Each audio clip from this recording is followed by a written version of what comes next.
Right, so thank you very much for your time. I do welcome you to this question, which is coming from 2024 internal biology paper 2. Yes, it's about a flowering plant, which we all know. Actually, it's a maize plant or a corn plant. Yes, and I'm sure some of us don't know that a maize plant is a flowering plant. Some of us.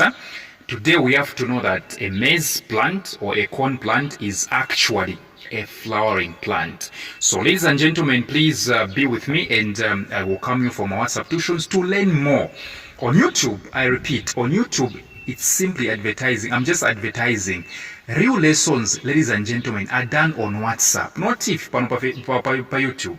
We're just playing here. Real lessons are done on WhatsApp, where you benefit, where you get value for your money. All right, so let's get into the question. Figure 3 shows the reproductive structures of a flowering plant. A flowering plant. A flowering plant. If you check it very well, it's a corn plant. All right? Yeah, others might say it's a popcorn. Yeah, but remember, when you say popcorn, there is a corn inside. Yes. So, and we happen to have labels P and Q. Question A, they are saying identify the parts labeled P and Q in figure 3. Identify the parts labeled P and Q in figure 3. So P is actually the male part of a maize plant.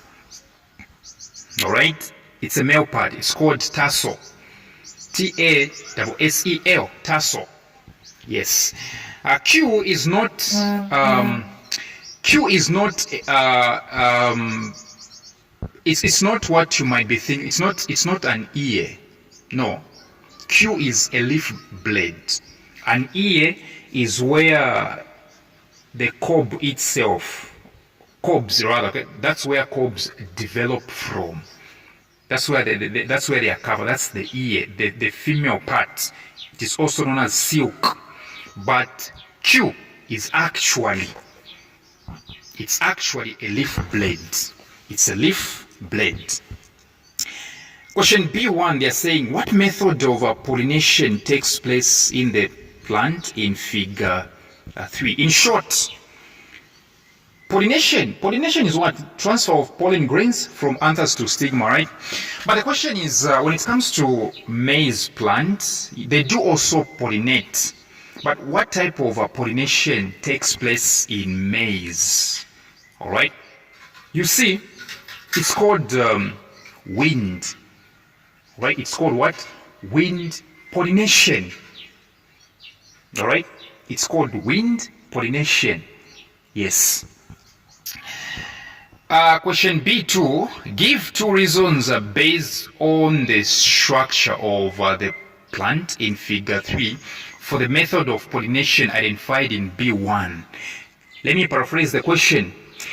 They are saying, since you've said wind pollination is the type of pollination that takes place in maize, give us 2 reasons. Now, these 2 reasons that you're going to give us, they have to be based on the structure of the plant. Give us the reasons, but bearing in your mind that we are looking at the structure. Well, so the answers are: number 1, this plant has got light and dry pollen grains, which are easily carried by wind. Light and dry pollen grains, which are easily carried by wind. So that's one structure. So I'm giving them reasons, but bearing in mind that we are focusing on what? On the structure. So number 1 structure, with reasoning, I'll say light and dry pollen grains, which are easily carried by wind. Number 2 reasoning with, number 2 structure with reasoning, I'll say it has got long feathery stigmas to catch the pollen. Long feathery stigma stigmas to catch the pollen. Long, feathery stigmas to catch the pollen. Yes. Question B3, they're saying, explain how such a plant can prevent pollinating itself. Explain how such a plant can prevent pollinating itself. In short, how can a maize plant prevent itself from pollinating? Explain how a maize plant can prevent itself from pollinating. Explain. It's very simple. Simply by having its smell flowers, the ones that I talked about, the tassels.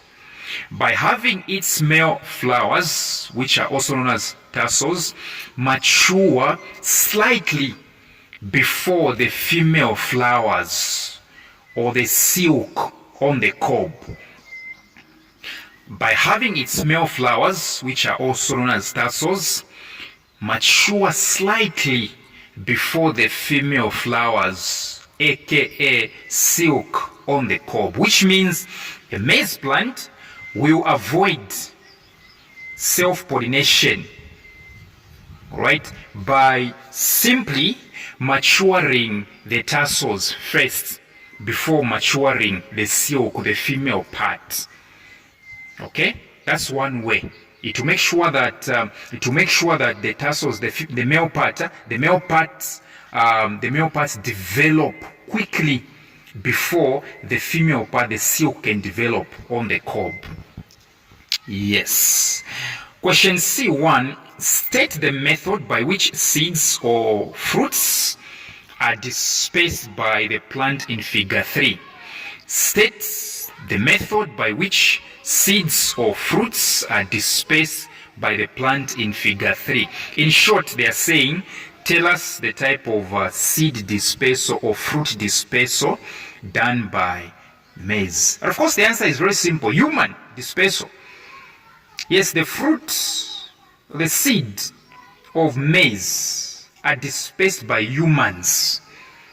Yes, you get a cob of maize, all right, you plant it somewhere, or you just pluck some of the seeds, and then maybe you leave the cob having some seeds with it.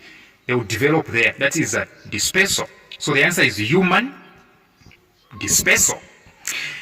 C2, they are saying, give a reason for your answer. Give a reason for your answer. Very simple. Because maize plants bear cobs, which are domesticated crops.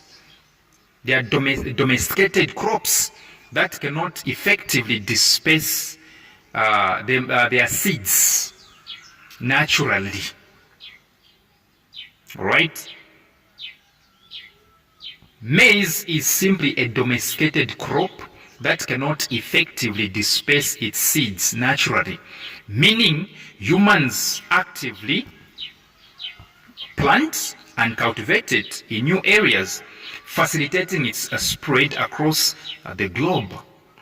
All right? Yes. Through trade, migration, and farming practices. So it's very much logical to explain. Huh? Yes. You realize that you can move from Zambia with a maize cob to America. That is dispersal. All right? Dispersal. So thank you very much for your time.